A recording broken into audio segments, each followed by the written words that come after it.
call the work session to order. Will the recorder please call the roll? Councilor Solstein? Here. Councilor Savage? Here. Councilor Fleck? Here. Councilor Sennett? Here. Councilor Urban? Here. Councilor Roberts? Here. Mayor Gowing? Here. Okay, item 3 is a homelessness presentation. We have 4 presenters and 2 hours, so if you keep it to a half hour, that'd be great.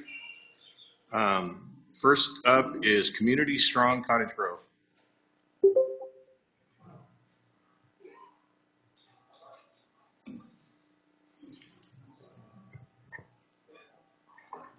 Well, thank you, Mayor Gowing and councilmen and women for facilitating this work session. In the short time that my wife, Feather, and I have chosen to voice our perspectives on the community homeless issue, I've witnessed something truly remarkable, incredible, really. In the midst of very passionate discourse, our city leaders decided to suspend the rules, take some time to listen to other perspectives, and then come back together to make a more informed decision. That was an example of strong community leadership, and I applaud you for it. Something was overcome. It's almost transcendent when it happens. This was a demonstration of strong community, and as a result, I believe an up-spiraling effect was ignited, which is having a positive effect on the rest of the community. In this time, a third alternative has emerged, and other community voices have come forward. So, why has another community group emerged? This is a proper response of a healthy community.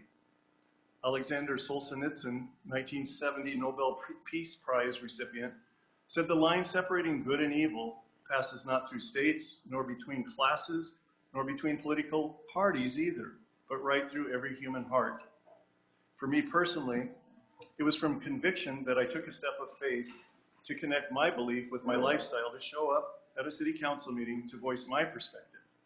If I say I'm truly compassionate towards those in need, but do nothing, I'm a hypocrite.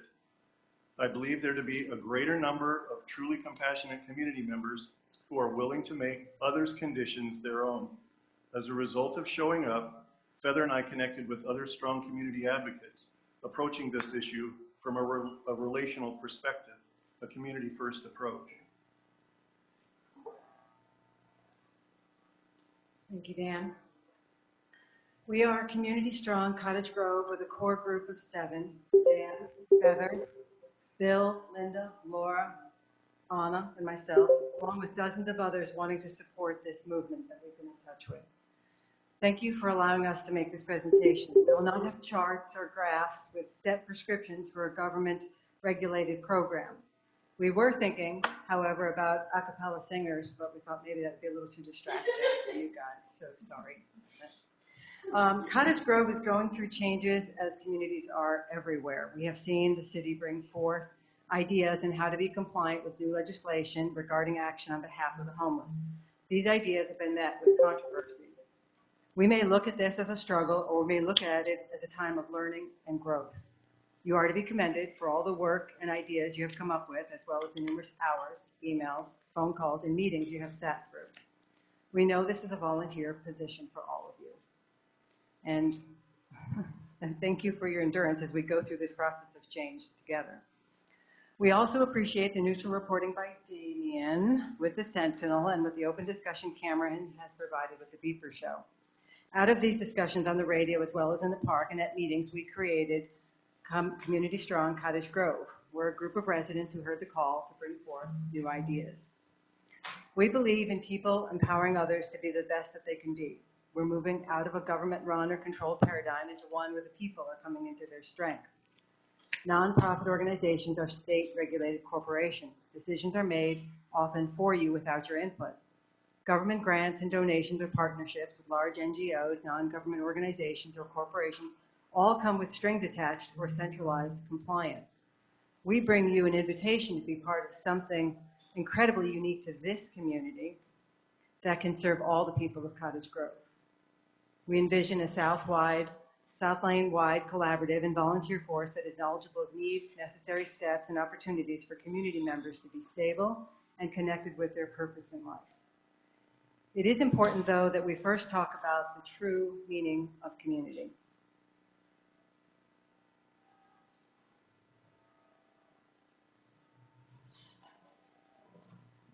Thank you, Johanna.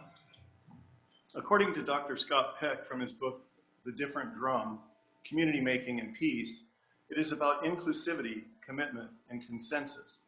With inclusivity, a community asked, is it justifiable to keep this person out? Boundaries are soft in this regard. This does not mean we invite everyone into our inner circle. It means that as a community, we are accepting of people who are different than ourselves, who believe differently, and even even behave differently. All emotions are accepted as well. There is room for individuality within the group. Though commitment speaks for itself, we are in a culture where we unfriend someone who is different, or we exclude people because they believe differently.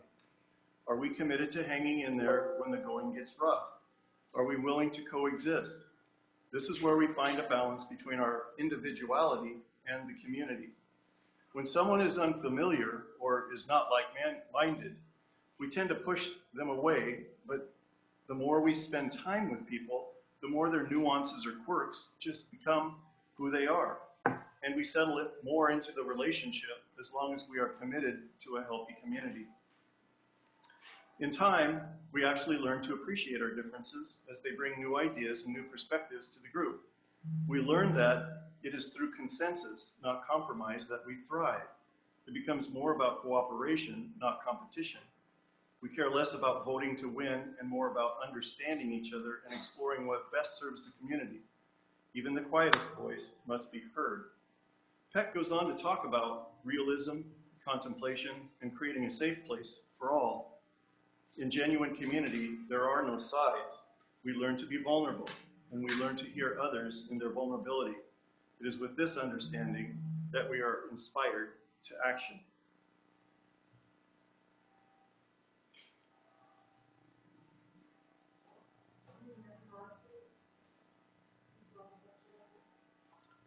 Thank you, Dan.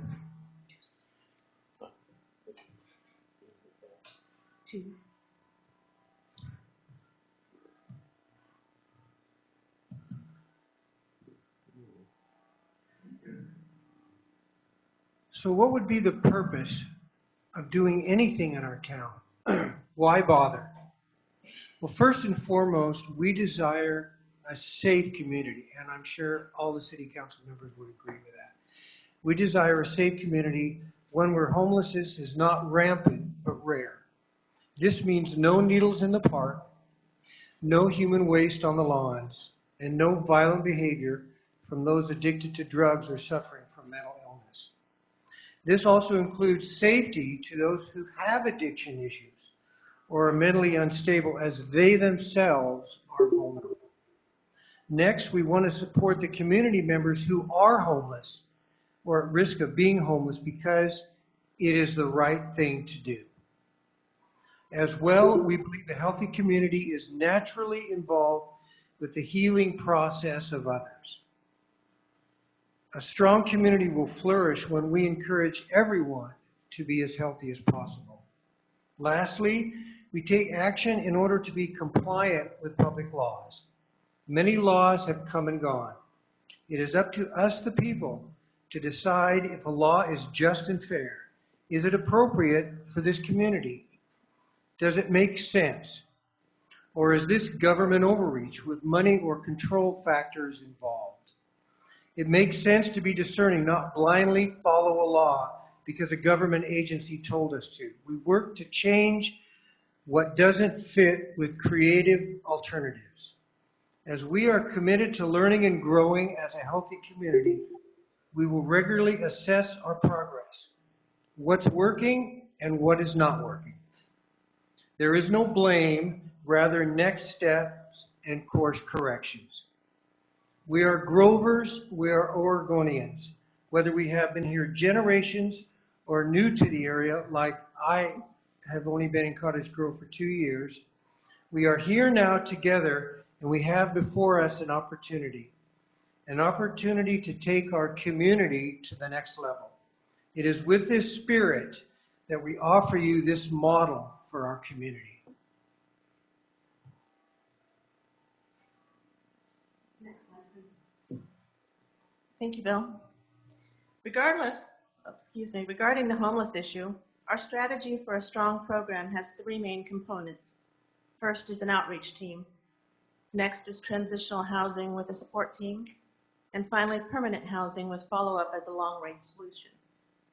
The outreach team addresses safety and includes 3 to 5 trained people who can refer to services, make connections, and establish relationships.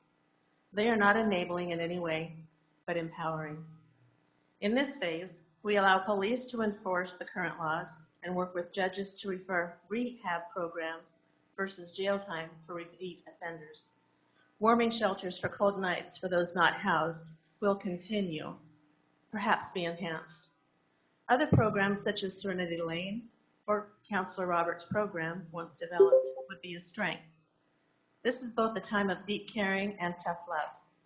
We are here when those with addiction or mental health challenges are ready for a change. This is the message we put forward. We feel that we will have more community involvement and the expectations of the housed residents will increase. The desire to improve oneself over time will strengthen. Many will seek similarities to the Cahoots program in Eugene.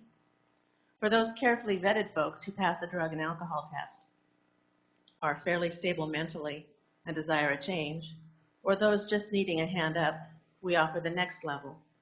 Transitional housing, which includes 2 aspects.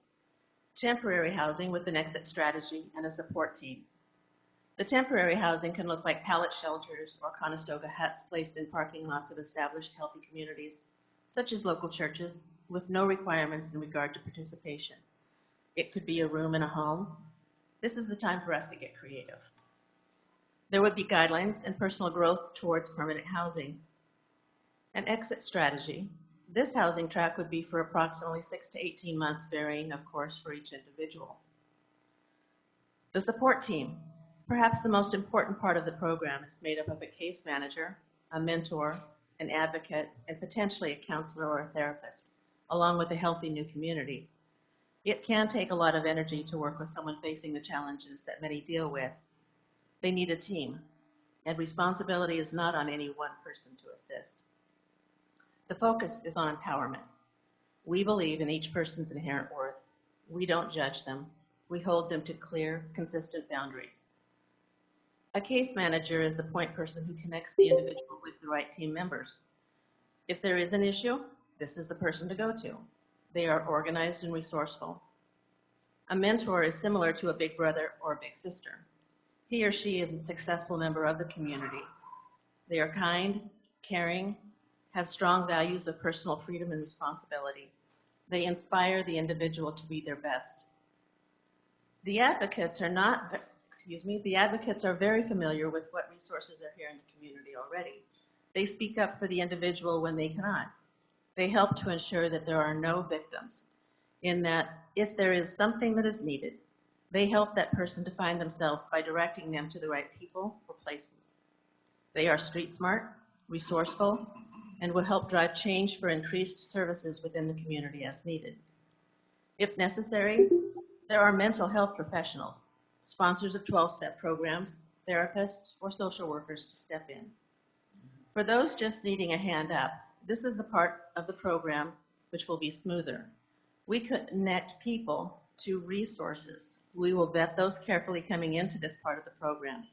By connecting with existing programs and people already working within the field, we can make a difference. The long-term goal is re-engagement into the community with permanent housing. How can we support Cottage Grove and its residents in this way? We feel that creating a large number of low-income housing would only further devalue the homes and decrease the appeal of this charming small city. Furthermore, housing people together who all may be facing a desperate financial or life situation does not help to uplift any people.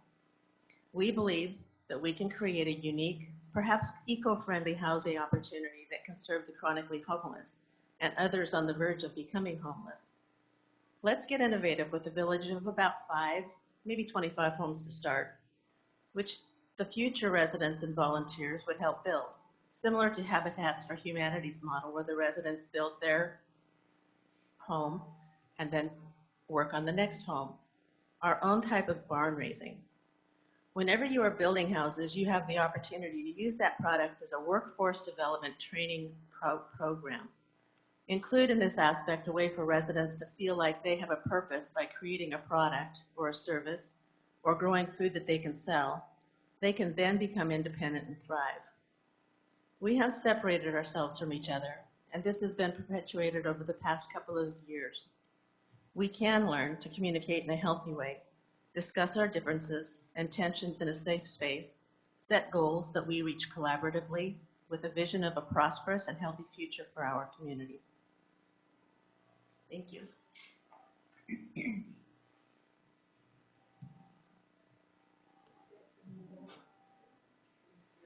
Could we maybe move a slide or two on that? Thank you. So with this initiative, what then would we ask of our city government?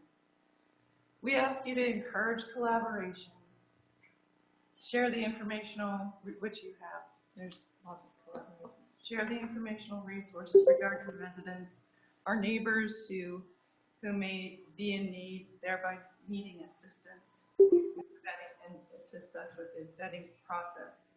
Utilize recent administrative changes, allowing micro shelters at certain locations, which you guys did. That was awesome. I think that's happening.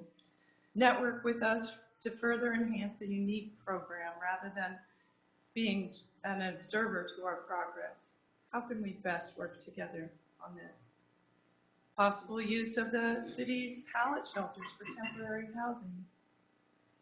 Empower local authorities to develop a strategy to get those who need help to get it. Continue to direct law enforcement to keep our parks safe and clean.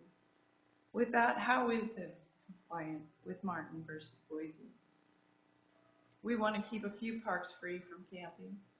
Those that offer children's play areas, Bohemia, Coiner, Harrison, as well as Trailhead Park.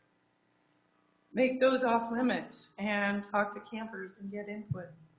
What about the warming shelter site? We want to support, not cater to anyone. We seek to empower, not enable. We want to help the residents to be the best they can be and find their way, whatever that may look like. Those who don't have the capacity to be part of the community do not have to be cited for lying, sleeping, sitting. We expect the authorities to do their job for unlawful activities as needed. We work with the justice system to help those get services. Oftentimes, this is the way out of a self-abusive lifestyle. We've heard from many people that it was the court-mandated programs for treatment that saved their lives. We do not have to build a shelter in order to address the issues of the unsheltered. Martin versus Boise addresses only those unsheltered, not all those who are considered homeless by definition, which can include couch surfers, for instance. We cannot be afraid to do the right thing because of someone's interpretation of the law.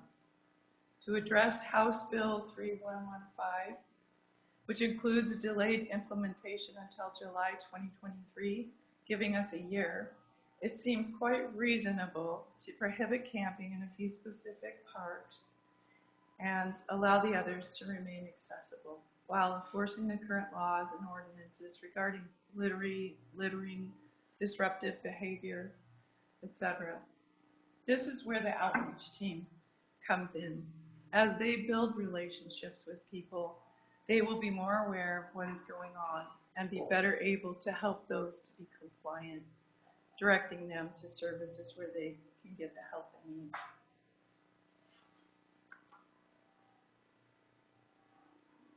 Thank you, Heather. So in closing, we are considering other potential options for this fluid and flexible program, such as a day center, renters rehab, or a temp agency. And as part of our presentation, we've got a few people who wanted to come up and share with us, that they believe in neighbors helping neighbors, people who believe in Cottage Grove and the parts that make us strong. And so we ask you guys to come stand up now and just take a couple of minutes with this. And in the meanwhile, if there's anyone interested in being a part of this dynamic program, we've got Linda and Anna in the back who've got sign-up sheets for anybody who might be wants to share what their strength, their passion, or what, how they're called to serve. And you can also find us on Facebook, Community Strong Cottage Grove. So if those folks who are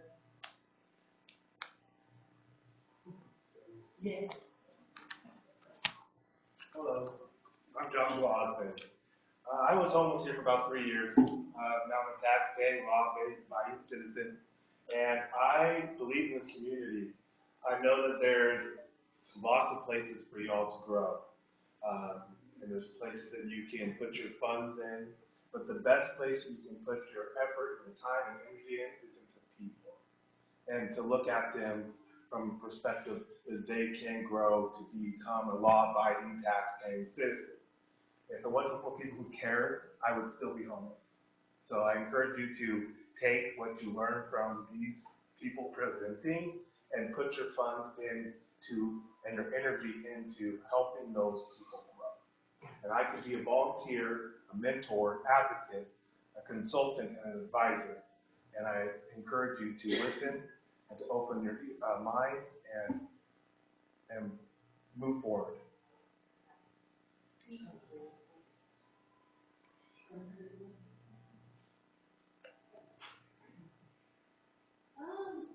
I got curiosity to speak, but otherwise to both of you. I'm speaking to both of you, but I've already. Sure. No, hold on. Okay, so Mindy's got a copy of our presentation for you because I know we kind of threw a lot at you. And does anybody have any questions at this point? Councilor Fleck? Well, first, I'll declare a potential conflict of interest if we're going to be discussing this issue. I work for a community sharing program. We do not have any intention on applying for any funds or programs in this manner, but I need to declare a potential conflict just the same. With that said, do you have any written commitments? Do you have any experts who are going to be doing these programs, any funding mechanisms, folks that have liability insurance? There's an awful lot of, don't get me wrong, what I've heard sounds great. It also sounds really expensive, and it is not something that volunteers can do. Now, don't get me wrong, could you have outreach people who are volunteers under the guidance of folks who know what they're doing? You bet. But I'm not hearing anything that's going to help us meet the expectations under Martin Blake and the new legislation that's passed. So you've thrown a lot out right there, and I just want to remind you that I know you guys have been working on it for about 3 years, and we've had about 6 weeks and when it was said, hey, you guys come up with something different. So what I'm saying is here we are, residents of Cottage Grove, wanting to help our neighbors and wanting to do something.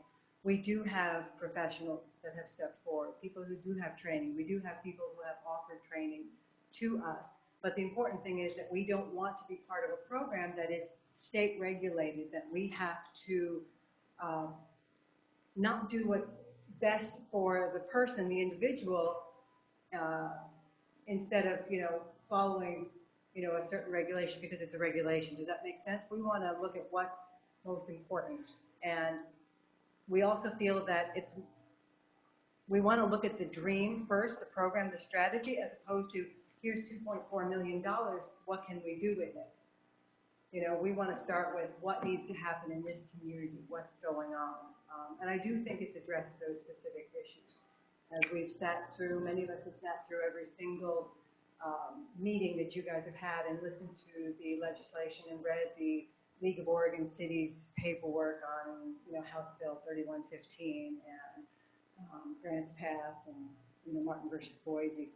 And we also encourage that to not be afraid to do the right thing for our neighbors, for our people, because of, as we said, someone's interpretation of the law. We've been doing it a certain way for so long, and look where it's gotten us. right? We've had, so many years and it's getting worse and worse and worse. We're inviting you to consider something different. Step outside of that box, the government regulations, and say, hey, I mean, like in the quote unquote old days, this is a barn raising.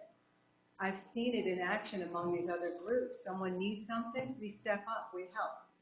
There's not a concern or a fear of where's the money going to come from. The money comes when it needs to come.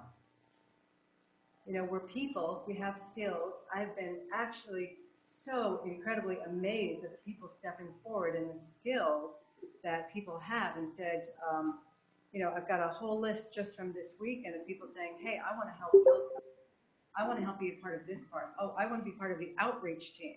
Or I could be a good mentor. I could be a counselor. I think, our society has been so wrapped up with someone's not qualified unless they actually have a particular license or a permit. And I invite you to think outside that box and say that just because someone has a license or permit doesn't mean that they're specifically qualified. We see that in healthcare. You've got people really qualified, some not so much. So I would have to say that I'd like to think a little bit more about the people in this community. I'd like us to think that we can do it and not say put us down in only some outside agency who's not invested in the people here in Cottage Grove. We have an investment. We live here. We want to see things go well.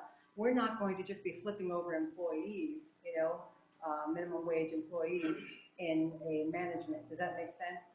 Because they're coming from outside. We're here. So, and I meant no discouraging remarks. I just, this is what I do. Yeah, and no, I know that our liability insurance alone is $10,000 a year. Yep. There are expectations, and when we think out of the box, what you're saying to us is risk legal liability. If we do not follow those government expectations, we run the risk of getting sued. So I guess what I would offer is I would hope, I love a lot of your ideas. Let's try to put some concrete to those ideas where they actually have a basis of what we could actually build on. Because right now I have a lot of great ideas that I've heard from you guys. That's the first step. The next step is to, okay, how is this going to meet? And this is what our attorney's for. How is this going to meet the expectations of that Ninth Circuit ruling and all the subsequent cases and legislation since? Well, I think we're pretty clear on that, right? The Martin versus Boise too, that we're not saying don't, and it'll be more clear when you're able to read all the details, I think, when the committee gives you a copy of that. We're not saying don't allow sitting, sleeping, lying, right, in any of the parks. We're saying allow the police to enforce the laws that are already there. And actually, every time I read the police blog, it's amazing. They're actually doing. People are being cited for other things: assault, theft, littering. Every week I see those. So they're doing that part. It has nothing to do with lying, sitting, sleeping. In there. We don't want people to, not have access to a warm place. That's why we mentioned, well, your warming shelter could be enhanced if need be. But again, we've just had a matter of weeks to kind of come together with this.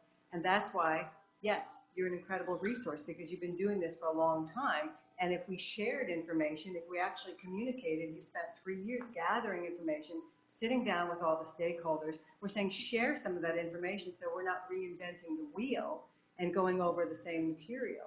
Does that make sense? And I'm going to yield because we're tight on time. Yeah, I just wanted to ask, are you going to move forward with this? Because other than asking for the city for pallet shelters, you don't need anything from this council to do that. Well, we're asking for collaboration. We're asking for, say, hey, here's a group that's wanting to do something. Let's work with them. That's one of the big things that we're asking for, right? And to I mean, but you could still do this without council. Absolutely. Yeah. But it would be easier if we worked together and we're all committed, right? We're committed to this community in a healthy way. Councilor Soulsby. Thank you. I'd like to commend Community Strong Cottage Grove for all your hard work. I really appreciate it as a community member and counselor, and say that this is the way we used to do things back when I was a kid. in this community is we would all rally around, and I feel somewhere we've lost that, and it's all been federalized, and so I do see where you're going with this completely. As far as being sued, we have established that we could do nothing and and put people in a couple parks, and so this is going beyond that. And so we have established that. As far as qualifications, what I can say from my point of view is I was fortunate enough to go to Vietnam a few years back. And one of the things I asked the tour guide is, how do you guys come into your careers? And it's actually a test that they take at the end of their high school years, and however high they score, they're an architect, they're a doctor, or a tour guide. And I said, well, how do you feel about that? And he said, well, I think it's really good because I think the doctors really should be the smartest because that's what makes them a good doctor. And I said, well, I actually disagree with that. I think you do need to be very intelligent, but I also think you need some compassion. And that's where I do agree with this group that, as far as it being community driven, it definitely, the heart is in the right place where we're wanting to help our neighbors. And so I do like this idea, and I do not see anything wrong with trying and seeing where it goes. And, thank you. Thank you. You're welcome. We've already seen a big change, I think, in the language. We're hearing people talk how they're relating to people. So we know that that's, it's making a difference, just this process, too, of having these conversations and learning how to be more acceptable of each other and different people and different ideas, and learning about consensus and commitment. And just sharing that is already causing this, as Dan mentioned, this upspiraling effect in our community. And we're just inviting you along with this. We don't think that you need a shelter for 20 to 40 unsheltered people. We feel that we can handle this without a shelter in our community, especially given that you've had so much controversy about the 2 locations that were chosen. I mean, we can do this. We've got this. We should not be living in fear about, liability, and we should not, especially if we're doing the right thing. I don't think any judge is going to fault somebody, for that. So I invite you to not have, to not be afraid about that, and be willing to kind of step out and set precedents, as we've seen with some of the Supreme Court decisions lately, the EPA versus West Virginia. There is now precedent set about certain things. So there's going to be a lot changing, and we're going to be coming back to this anyway.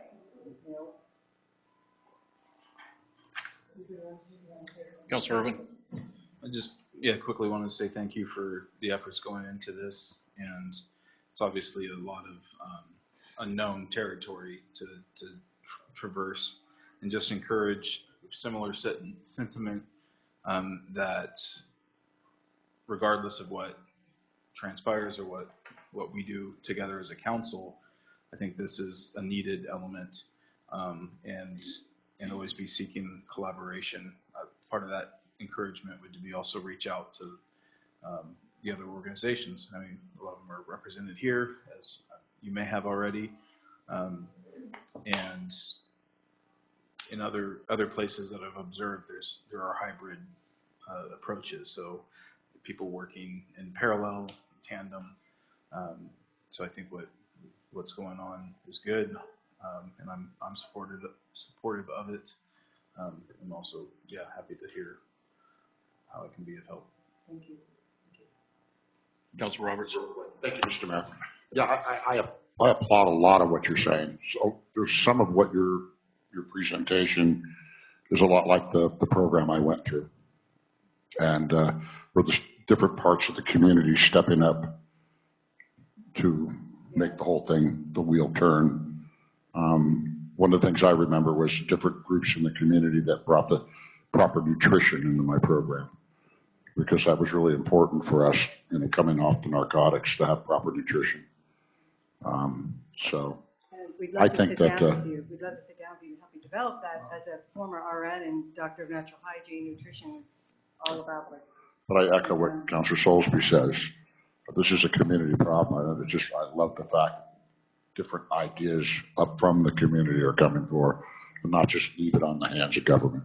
So thank you for coming in. Thank you, Mr. Mayor.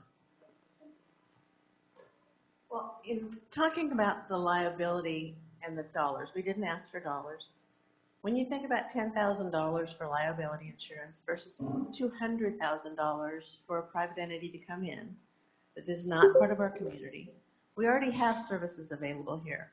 If you were to use that $200,000 and invest in your community to help each of this program get off the ground, we're not asking for money up front because we don't know exactly how much it takes, but the idea is $200,000 can go a long ways within your community. $10,000 for liability up front, if that's its concern, it's a drop in the bucket. So thank you. Thank you. If there's no other questions,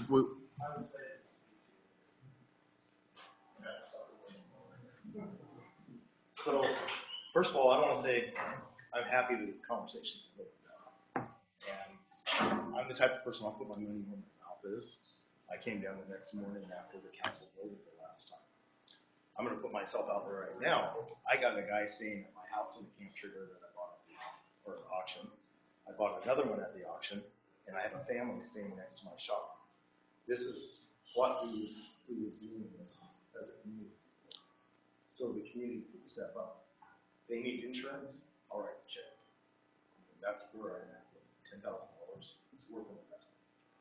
If we could come up with a plan that worked for everyone, instead of just one faction or another faction, and just come together as a community, I think the problem will be solved. And I'm doing my best to do it. And, right now I'm kind of in violation of city code because it hasn't been voted in. There's no application process that's been set forth.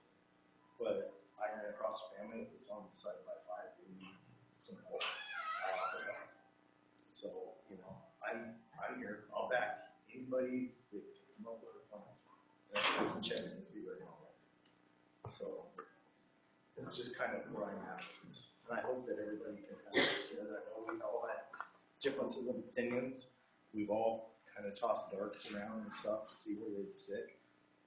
For my part, I'll apologize. I'll be a bigger person and say, maybe I got a little carried away because my business is in jeopardy with the money on that side. People that works for me, that depends on their wages to live in this community, depends on my business. So I would just suggest that everybody, instead of demeaning one another, trying to pick a fight with somebody, let's just come together and work this out. Let's just find a common ground, find a way to do it.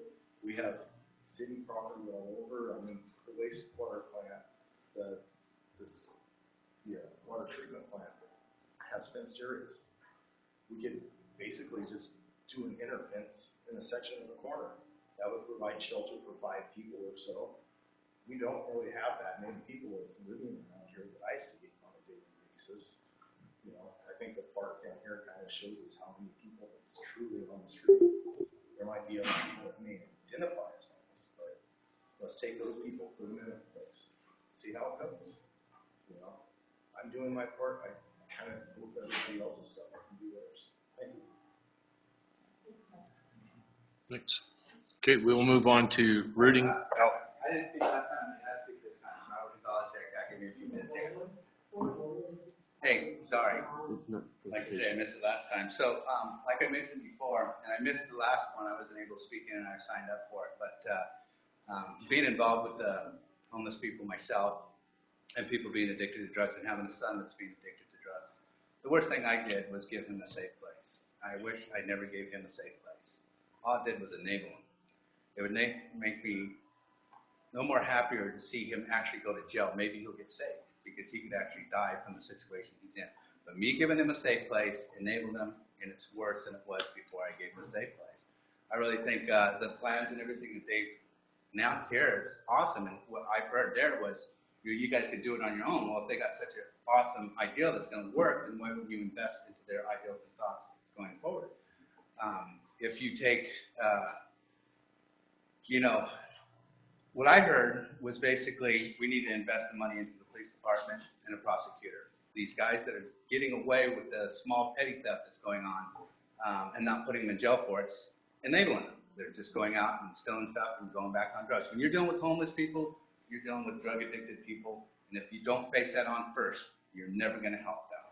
And that's the biggest word that I want to speak right now is you're not going to help them unless you help them mentally and with the drug addiction before you give them the safe place. Because where you give them the safe place, you're going to make it unsafe for the community around them. That's my 2 cents. Thanks. Thanks. Okay, rooting out hunger.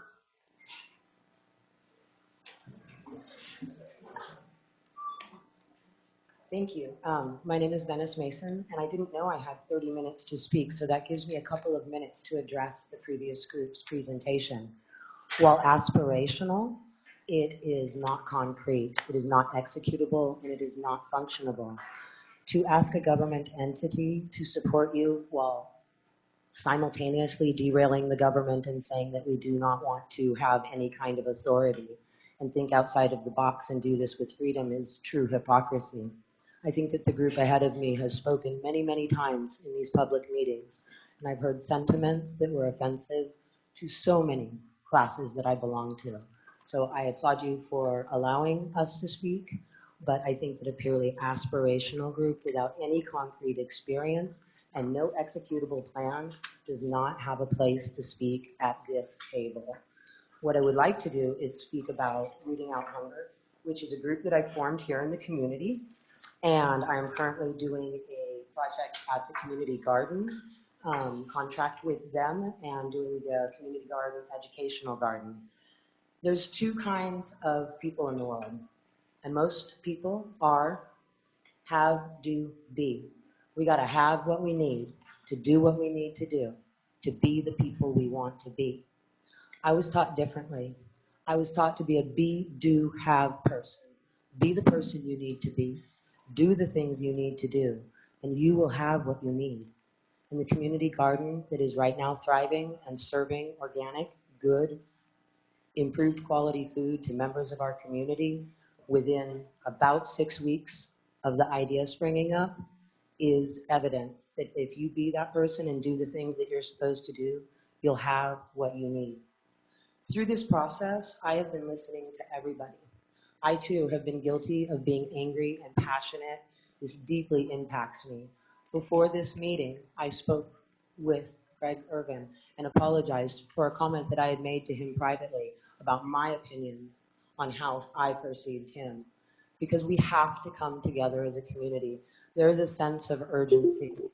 Doing nothing is no longer an option. We're losing people. I think you all know who Devin is. Does everybody know who Devin is in our community? The guy who runs around in the street with his sleeping bag like Linus.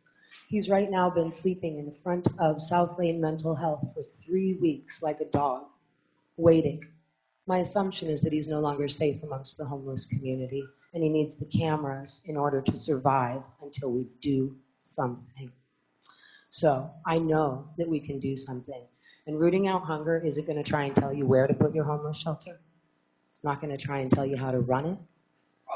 But it is going to ask that whatever project we do involve a community garden and community-supported agriculture as a method of bringing people together in this community. We all have to eat, and I think that our common shared values have to do with bringing us to the table functionally. I've heard talk of collaborating. Collaboration is a really big thing. It starts with cooperating, and then it moves forward to coordinating. And then maybe if you're lucky, you can get true collaboration. And so it's really important to be able to take a look at what it is that we have in common and what it is we have been doing. I serve at the local community sharing educational garden project, and I also serve on the BIPOC Leadership Council for Oregon Food Bank. That is the Black, Indigenous, and People of Color Leadership Program. I do have experience that is both lived with homelessness, and I'm an award-winning scholar of Cherokee culture. I hold degrees and certifications in anthropology, culturally based indigenous health, and the art and science of botanical medicine. My lived experience has included many years homeless with 3 generations of my family and being a single parent of 1 child who passed away and 1 who has made it. I'm very proud that they are a two-spirit transgendered person, and I am grandmother to an Eastern Band Cherokee Indian. I will never, ever, ever have the experience of getting to learn Cherokee at my grandmother's knees. I was adopted. But I decided not to pity myself and to lose that heritage. And what I did was travel home to North Carolina, to my homeland. I cannot learn Cherokee at my grandmother's knees, but my grandson learns Cherokee at mine because I took the initiative in order to do the work that was needed to save that piece of our cultural heritage. And a big piece of Cherokee heritage is this: not an equal place for everybody, but a place for everybody. America says an equal place for everybody, and that is not the case. Oppressive systems give us an unlevel playing field. In indigenous cultures, it is a place for everybody, but I'm certainly not Jeff Gowen. I'm not the mayor. I'm not Candace Soulsby. I'm not a city council person.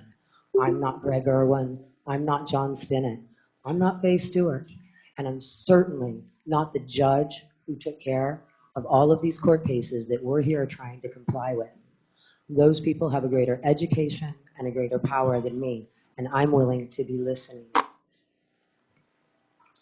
Currently, and this has been developed since this spring, Rooting Out Hunger has encouraged food security by addressing hunger in our communities.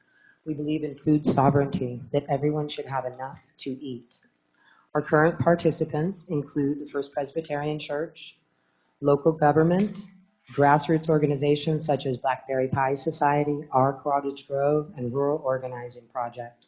We have service providers such as the Community Sharing Food Pantry, environmental groups like the Coast Fork Watershed Council, commercial donors such as Log House Plants, Territorial Seed Company, the Old Mill Store, Walmart, and Safeway. And our volunteers include many local individuals and groups. If you go to the second page on your handout, you'll see some pictures of what we've been doing. The Share the Harvest model allows volunteers to benefit directly from the labor they put in, putting people in touch with the food that they need to take care of their families. Our very first project was to install an altar-abled access bed area. We opened up the garden to those who cannot bend or are in wheelchairs, providing access to grow and harvest food straight off of the ramps at Community Sharing. These projects, the project that we're currently working on is the educational garden, and we are slated to have a large harvest going directly into the community. We have already been sharing food. We are scheduled tomorrow to harvest basil and kale, and it's going directly into our community food banks.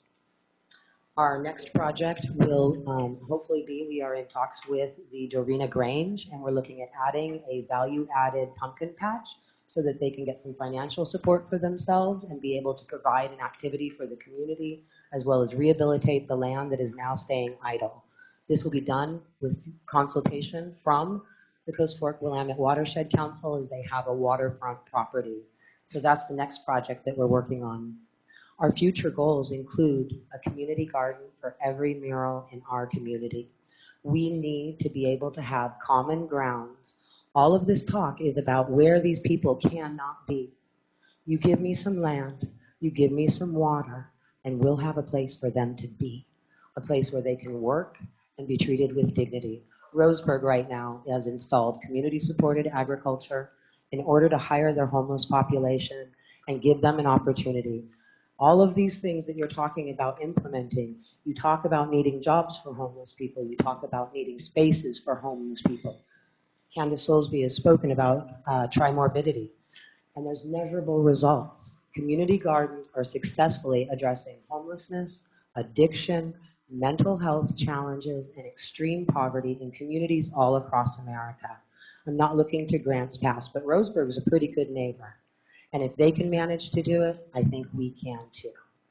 And so there are successful community garden programs that add value to the communities that they're participating in, as well as dignity.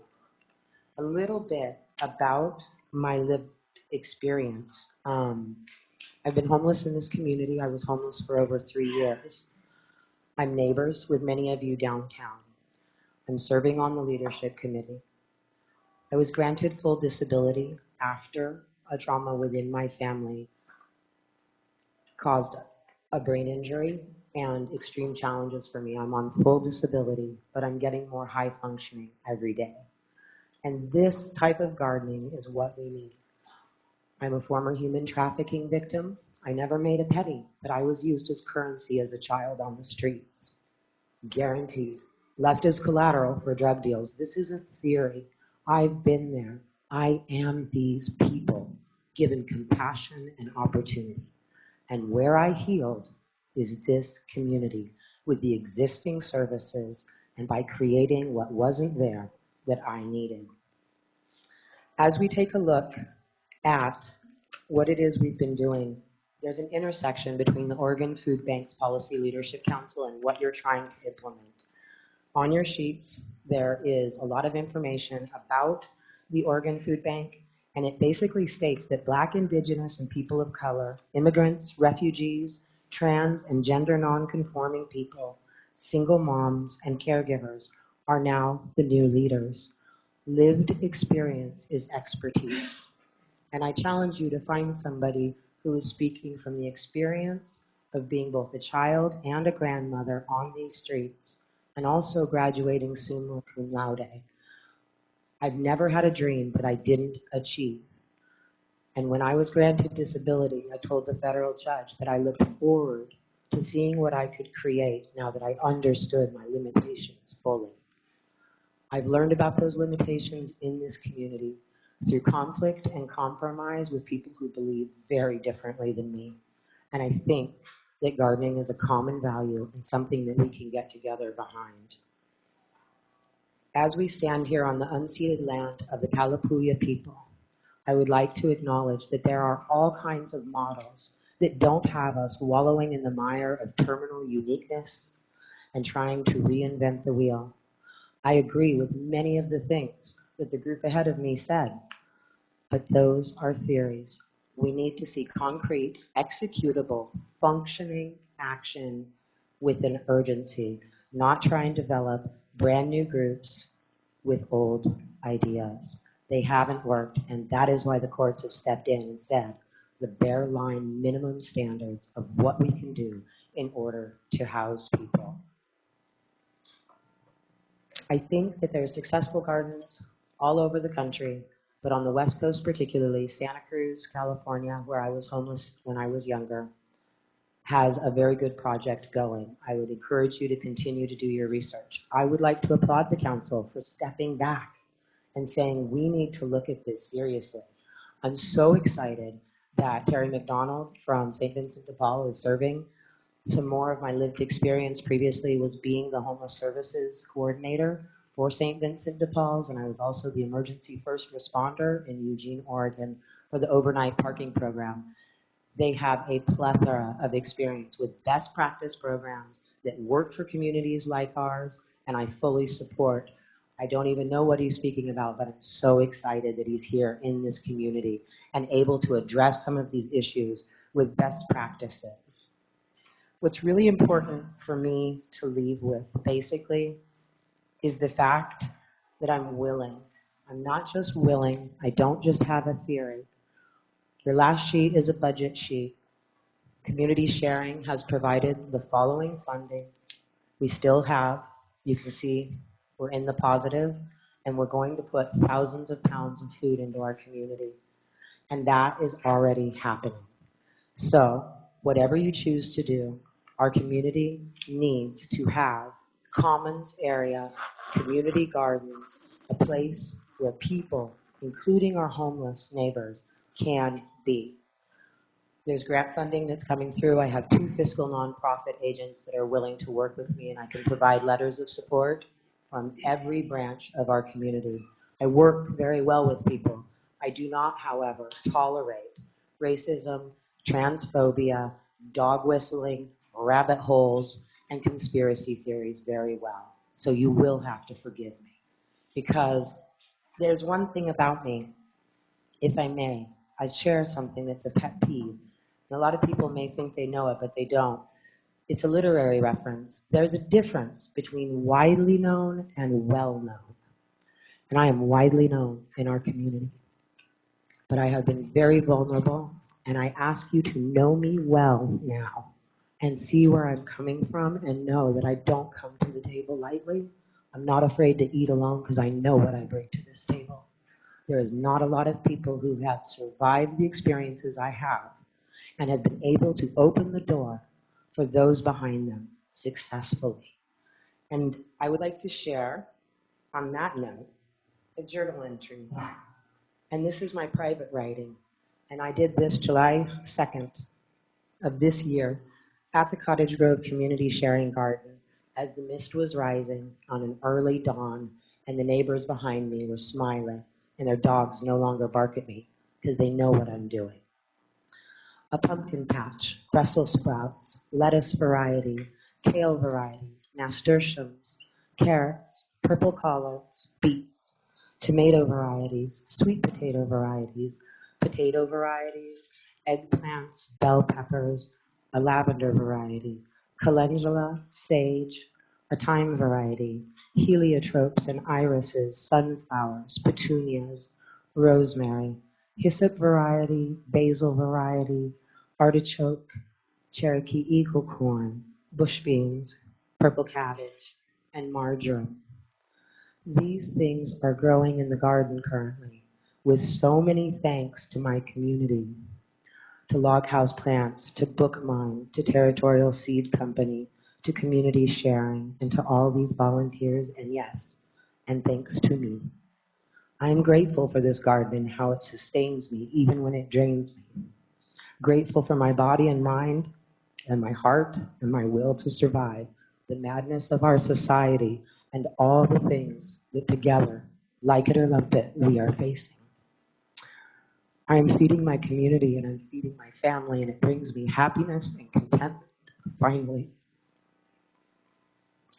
I am executing a vision of abundance and connection to address the need for nutritious, organic, fresh food for free and a beautiful, healthy, welcoming place for me.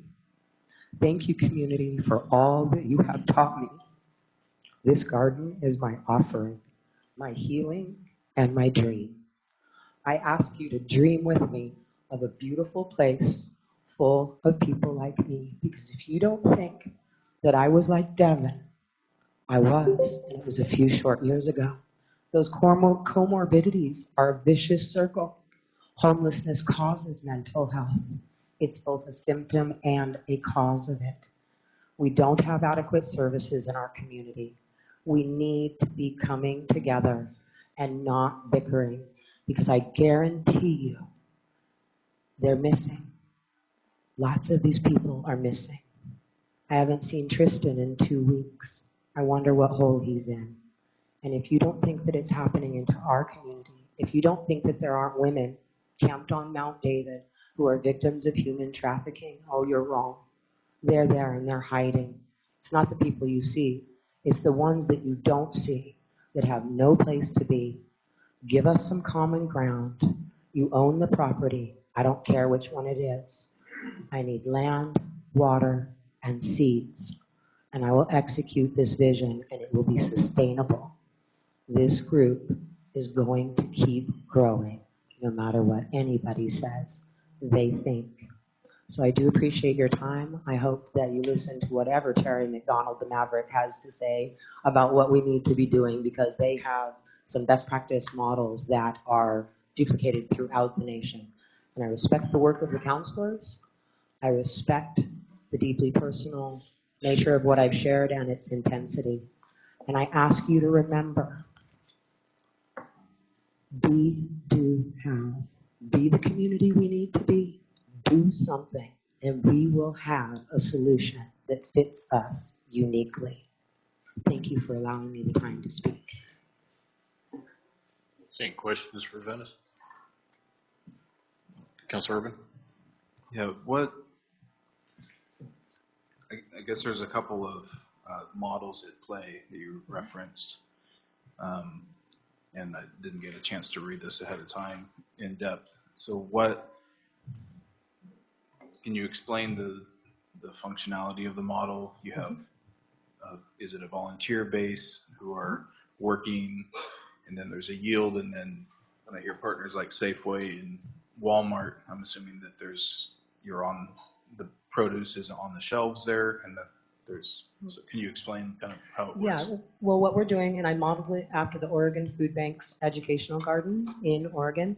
The food bank, the food garden is at our current food bank, which is a high density population area for a target population that will need the food in the first place. And they were willing to cooperate and coordinate. And we got to collaboration pretty quickly. There's grants in the works that are both for responding to emergency needs and long-term capacity building funds that are available. We use a share the harvest model, which means that anyone who's volunteering gets first dibs and can take whatever they need whenever they need it. Whatever is left over is channeled directly into the local food bank and then also into the really free market that's been happening on Sundays that is thriving here in the community. So we have already been distributing food and we have a lot more coming. We have donors who have chosen to get on board, such as Safeway and Walmart. Walmart gave us pretty much a blank check and let us purchase whatever we needed. To do that. It had a limited amount, but no restrictions on what we could do. They were very enthusiastic about it. Haven't had enough time to do a ton of outreach because we had a whole garden to get in the ground and it was a huge space. But this project will grow just like a garden does. The first year, it survives. The second year, it starts to get roots. And the third year, it thrives. I think that everything we've been doing so far is like a bunch of annuals. We make it look pretty. But every year we come back to the table and there's still more people starving and dying and misbehaving in the streets. Let's grow a perennial solution, something that's going to get bigger and thrive and have deep roots in this deeply rooted community. So the funding is out there. All of these are imminently fundable programs that are based on best practices. So we're in the black right now. We're 6 weeks in and people are eating. And that's been executed this year since we started having these conversations. What would be like the maximum land that you could handle, or would you grow into Oh boy, it? that's a good question for me. Every time, if someone tills it, there it goes. So within limitations, I mean, to start with an acre garden, it could be done, but the infrastructure would need to be handled. Right now, we're doing a 75-foot by 25-foot large bed that includes every item that I read on that list is growing in that garden. We put over 1,000 plants down in the ground this year. Starting with a 1 acre, it could be worked as a permaculture product, but I believe that to support our community, we would need between 4 and 5 acres with aquaculture included in order to have access to water. Electricity isn't a hard yes. Water and land, that's all we need. Food is free. And then one more, there's a food bank I'm hearing. Is that you're a food bank? And does that involve canning processes or, through the year, longer term storage? We don't have a commercial kitchen at this time, so no, not at the moment. Is that part of any of these other Actually, models? I've spoken with the master gardeners and the master preservers in the area, and there is, like I said, collaboration takes time. So right now, we're cooperating, getting to know one another, but it is a goal of the program to be able to do value-added foods through the extension service, cooperating with us. We're looking for a place where there's an intersection from a lot of people, no duplication of services. So Extension is already doing how to preserve food and how to have value-added food. So that is a goal. We have a plan drawn out for what we would do if we had everything that we needed, and that would include an outdoor space with a full kitchen to be able to do value-added food. Mm-hmm. Any others? Councilor Soulsby. How do you decide where the food goes? Is that working through community sharing, or? It doesn't always. It is what it's called is a share the harvest model. So lots of people who don't normally qualify or receive services from community sharing, as you see on your pictures, we have given food to people who are court-appointed volunteers who are dealing with their civil or criminal penalties. We have a wide variety of people who benefit from the garden, and it's for anybody. However, when there's an excess of food, it's very convenient that the food bank is there. We've done some distribution through the Cottage Grove Community Sharing Food Bank, but also there's an independent group working locally, a community health worker hired by Friends of the Library and Be Your Best Cottage Grove. Her name is Giselle, and she does a really free market on Sundays. So she has benefited from the food being there as well, and they help us with volunteering, and it's very mutually beneficial. And as we know in this community, Huerta de la Familia was putting in a community garden, but that didn't happen because of our wetlands designation. So Be Rooted in Rooting Out Hunger has been working extensively with the Coast Fork Watershed Willamette Council to make sure that we don't run into that type of problems, because the most ideal land has a river near it, and that is governed. And that's the thing. A systems change model works within the system as it exists in order to change it. I'm asking you to execute your own will and to empower yourselves to take the system as it exists and put it to its best use until these changes are made. And that's what you guys are doing right now. You're looking forward to how you're going to be compliant with these laws as our system changes.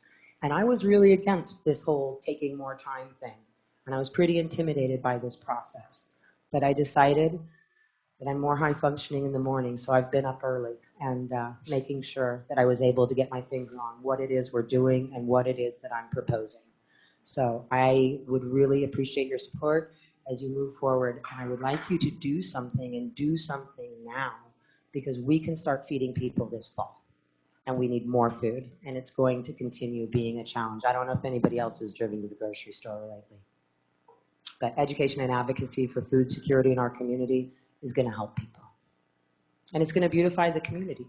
We love flowers, and you get tomatoes. Thank you.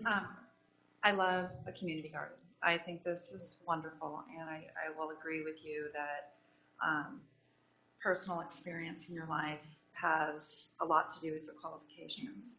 And with that, I also want to say that a comment that you did make is that the group before didn't have a place at the table, and I want to be clear for everyone that this community, everyone does have a place at the table, and that you should be able to come speak and give out your ideas. And also, just like you have your own personal experience, which makes you great at what you're doing, there's a lot of people in that group also that do have their own personal experience that they can give to. And so moving forward with the next presentation, if we can try not to come down on each other's presentations, that would be great, because we can all get something out of everyone's presentation. And as you're saying, we need to work together as a community. Well, there is a validity in my statement. It wasn't a personal opinion. This is a work session for solutions that are executable to an urgent situation in our community, and an aspirational group that has no experience, no infrastructure, does not believe in government oversight, but is presenting to a government agency, doesn't have a place. This is aspirational. There's nothing concrete about their plan. They didn't offer anything. And the other three groups speaking have concrete experience, concrete infrastructure, and great executable solutions that can keep the ball rolling for moving forward, not reinvent the wheel with a bunch of dog whistling. I'm sorry, that is my still opinion. Let's stop the arguing on this and just move on. I appreciate and respect your opinion on it. Okay, carry it forward. Are they all online, or? Chris and Arwen are. There's Chris. Mr. Mayor, members of the council, my name is Chris McAllister, and I am the ED of Carry It Forward. I want to first thank you for having this presentation and apologize for not attending in person. We are currently observing a COVID exposure and do not want to disrespect the chambers with our current risk. That said, we do have a member of our group in the audience who will be speaking.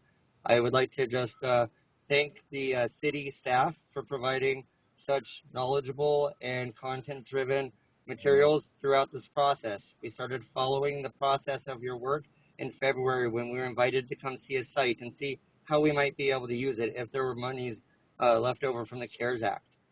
I will be followed up by Ms. Arwen Mosta-Spain, who will be talking over a couple points, and Ms. Jennifer in the audience will be sharing some thoughts, and then I will finalize. And so once again, thank you for this opportunity for Carry It Forward to share how it will help serve alongside Cottage Grove and its people as we move forward, should you choose to work with us further. Arwen, please take it from here.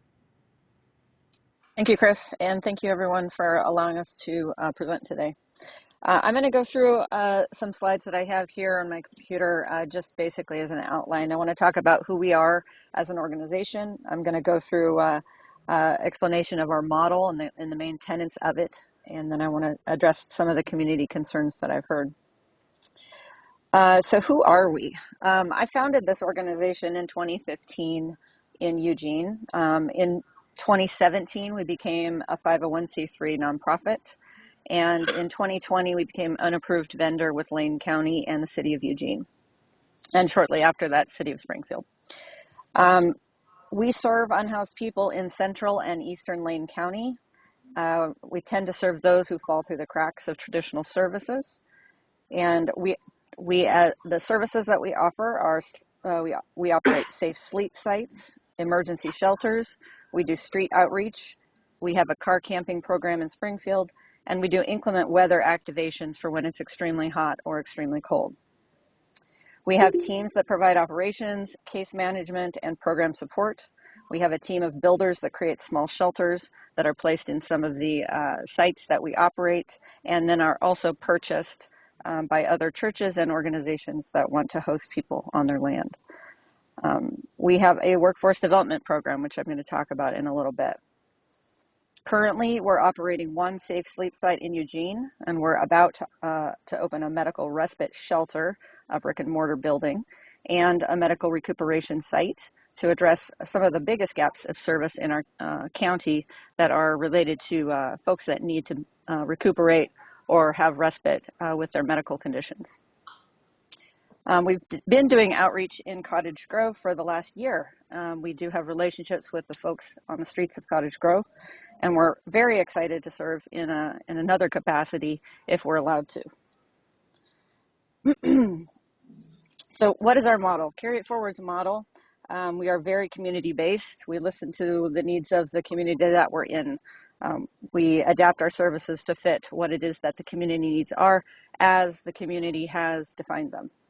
We are strengths-based. That is, we believe everyone has something positive to offer, and we build on those strengths to face the challenges that people have. We have supports that are internal to our organization and external to our organization that we make available to people. So internally, we have case management.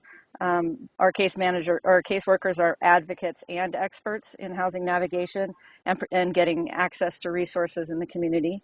And then we work with a lot of different other organizations to provide services for mental health treatment, substance use treatment, and any other types of things that people need. We try to get access to those for folks. We do have a licensed therapist and medical professionals on our staff. Our model is trauma informed. That means that we understand that a lot of people have trauma. And when you've lived on the street, you're pretty much guaranteed to have some significant trauma. And so we try to adapt our approaches to people. All of our employees are trained in de-escalation, and so that we are able to reach people even when they're having trouble. Our model is very, very goal focused. When people come into our services, we sit down with them and we find out what are their goals. Sometimes they're just little ones to make it through the day. Sometimes they're big ones that, working with a guy right now who wants to own his own bicycle shop. So what do we do with those goals? We break them into small pieces and we help them get through those goals. So he is currently registered for schooling and is going to be going on to additional schooling that will help him towards this goal. We just support people where they're at.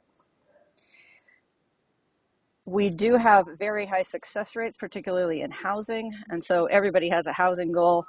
And one of our case managers who worked at our last shelter managed to get 85% of the clients that went through our shelter into long-term housing. We do work on stabilization first for people, no matter where they're at, what's going on.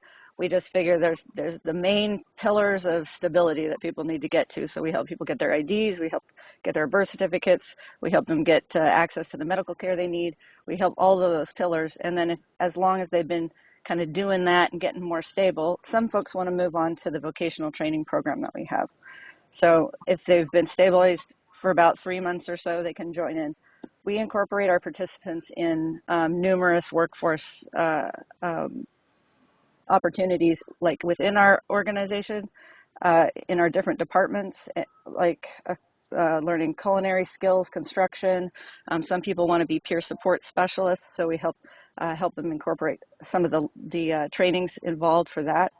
And then we also look for partnerships with other businesses that want to host our workers as they're moving through our program. Over the last 2 years, we've worked with and employed 30 people in our vocational program. And collaboration is key. I know that the word has been dropped quite a bit today. We collaborate with local organizations and know a number of them in Cottage Grove that we've been working with, including South Lane Mental Health and South Lane Wheels. Cottage Grove Lions Club expressed interest in potentially volunteering in our work. We work with Square One Villages and Peace Health and a number of others that we can talk about some more in terms of what they provide to our people. I wanted to address the concern that we would be bringing Eugene to Cottage Grove. That's been a big fear of folks. And so I want to just emphasize that's not our model or our goal. I'm also from a small town, so I get it. I'm interested if we're allowed to serve Cottage Grove in this way. I'm interested in talking more about how we can safeguard Cottage Grove and Cottage Grove residents for this camp or safe sleep site or whatever we're going to call it. I think we definitely can use the Homeless Management Information System, HMIS, to ensure that we are serving people from Cottage Grove, and we're happy to talk about other strategies to make that happen. Other concerns I wanted to address. So concerns about housing first and harm reduction models. So basically, we don't believe that housing first means that you get housed and forgotten. Housing first is basically we're trying to break down the barriers that keep people from being able to access services. And so harm reduction, similar to that, it doesn't mean a free-for-all. We are meeting people where they're starting. Where they're at in this moment is where we're meeting folks. And sometimes that does mean that they're going to be a little discombobulated, either mental health-wise or that they may have some substance use issues. When people come in, we are meeting them with open mind, but we're also meeting them with rules. Nobody can be in the camp without following the rules. We at the very first meeting have people go through every point by point and sign off that they're able to or willing to follow the rules of the camps. And we do enforce. We enforce within our own staff, and we also partner with law enforcement to enforce if things get to that level. We do use accountability to goals. People need to be working on their goals, and acting out or causing trouble in the camp is not consistent with the goal setting that we do in the beginning. So we do hold people accountable, and we try to work with everybody so that they can succeed. Part of how we make success happen is that we provide lots of supports and wraparound support. So as I said, we have our own internal folks and how they support people, but we also have external folks that are going to provide support. And in the audience, we have one person who has offered to volunteer and work with us on this project. And I'm wondering if Jennifer Ferris is there. Yes. Can she speak, please?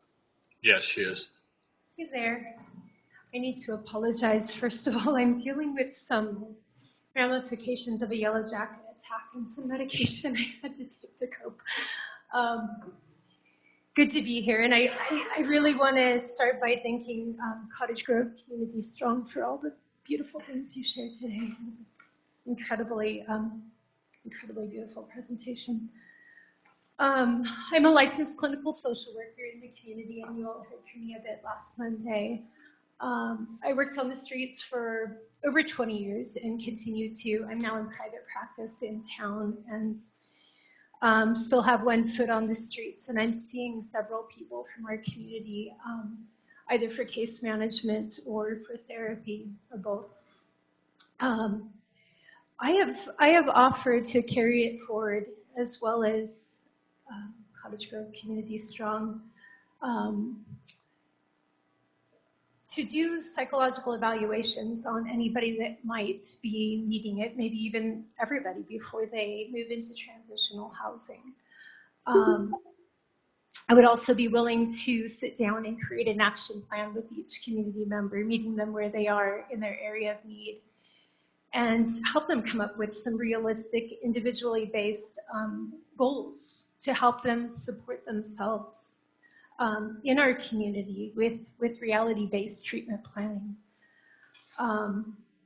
And I would also offer ongoing counseling to any of the residents, as well as consultation to any of the professionals or volunteers from our community who are supporting them, whether it be Carry It Forward, Community Strong, or law enforcement.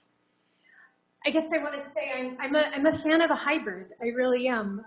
Starting with government support, with sustainable funding, working with professionals who are used to doing this work, and bridging to local sustainable support. I wanted to end here.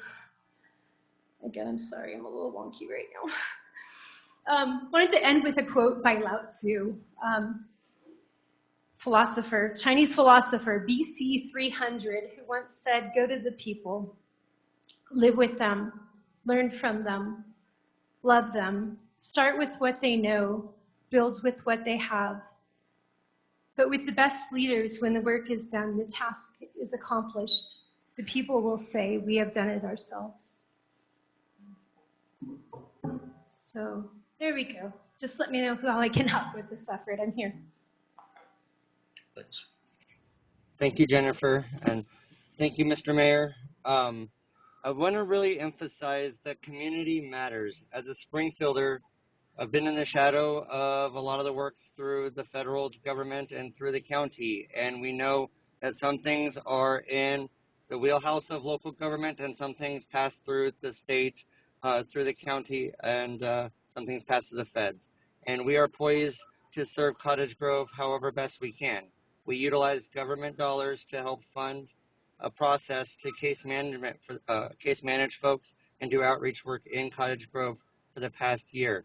We've been partnering with Peace Health to figure out how do we serve the medical need, not just in Eugene, but also in the rural areas, and work alongside communities as they figure out their future after COVID.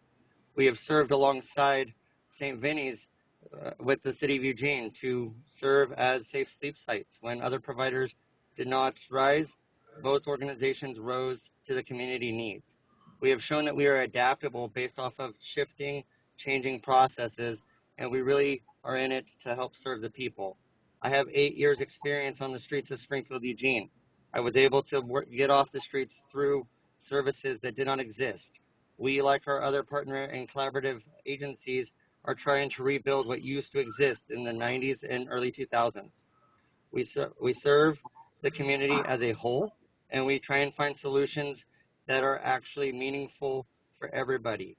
We have been able to help people quit successfully drugs and alcohol, as well as be reunited with their children, their families, and get back on track. Every person who is serving through a program is a possible taxpayer, is a possible resident, is a grandparent, or a child of someone in your community. I really appreciate the opportunity, and we hope that our ties with our medical support of Integrated Holistic Aid Collective, our work with Square One Villages, and our work with Peace Health, as well as our vocational program, will be the next steps in supporting a foundational benchmark for the stairway out of darkness for Cottage Grovians. We have buried 3 Cottage Grovians in the last 2 years who've had to seek services elsewhere. We want to make sure that our peoples stay in our communities and get the services they need to grow there. Thank you very much for your time and your services. I will be on for questions. Any questions for Carry It Forward? Councilor Fleck. So Chris and Arwen, I'm wondering, I love Jennifer's suggestion of a hybrid model. Is there a way that we could incorporate volunteer efforts from Community Strong in a hybrid model with your organization? We are certainly open to volunteer programming and adjusting to our models. We have to follow certain expectations depending on both our liability insurance as well as if there's ties to any funding from the federal government. As long as things are in alignment with those, we'd be happy to work with any community partners. It is not a restriction, and if we cannot work to the extent that people would like, we are always open to finding alternatives as well. So we meet people where they are. Thank you. Councilor Irvin. Yeah, to that point, and thank you for presenting tonight. And you may not be prepared for this question, but can you speak to what those limitations might be, what you've interacted with before? It's maybe put some contours on what the restrictions are that come with liability and federal money. Certainly, sir. Sometimes people want to take a client home. They want to have them go to their individual church and be supported in that way. They have sometimes tried to use non-traditional methods to help people quit drugs. And so we want to make sure that any kind of services that are done under the shared community umbrella meet best practices or good practices at the very least and are in compliance with state and federal law. I guess a follow-up to that would be, can you point to like a ORS or some of the laws that are, I'm guessing that falls, what you mean by that is not that if you're taking federal money that you have to do these things, but there's blanket laws that have to be abided by, and that would be a good resource to understand. Yes, sir, they would be. We check all of our rules first and foremost by the state of Oregon's OHA as well as HUD guidelines. We check with local city ordinance as well as county ordinance. And if there's any kind of gray area, we certainly follow up. Any other questions? All right, thank you. Thank you. Thank you, sir. St. Vincent de Paul.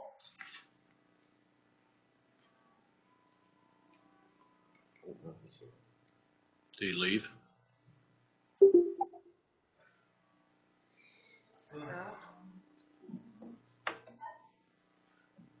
If Carrie Ford's still there, can you point to a reference for best practices? Who defines best practices? Where those can be found? Yes, sir. Currently, we have been following, at least during COVID times, we have followed basic focus for emergency sheltering. We have followed under the FEMA P875 document.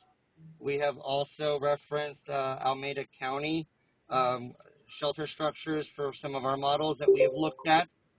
We also operate under the Americans with Disability Act, as we do not provide transitional housing, we provide emergency shelter. And so those guidelines help us in terms of how we are pursuing. Given that we work with sometimes people with developmental disabilities, we look at guidelines for people who need extra care or caregivers. And when we were working with people in hospice, we followed rules from OHA to determine what is and isn't acceptable in a camp regarding hospice. Some folks who are on meds such as Suboxone to help with the substance use issues, that is a controlled substance. And so there are rules about volunteers and documentation regarding that are pursuant by the pharmacy board. Also, in regards to sex offenders, that is done by parole and probation. And so we follow rules and community guidelines based off of that. Thank you. That's really helpful. And that's specific to emergency shelters. It sounded like you were saying something about a transitional housing would come with even more restrictions. Is that the case? Yes, sir. With transitional housing, you are subject to things such as 30-day eviction notice, and it's an eviction as opposed to an exit. You have to deal, there are different rights and expectations. If you have someone in an emergency shelter and they are not safe for people, you have the ability to remove them from that emergency shelter immediately into care that they need to have. So it's about community support versus housing rights. We do not have tenants in our shelter. We have guests or clients or folks who are needing emergency shelter. That's one of the basic differences. If we were having housing, we would be able to receive vouchers for housing, and those have longer term expectations. Thank you.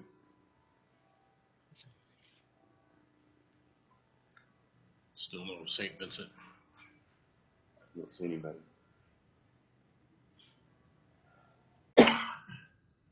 So if there's no more, then I guess we're done.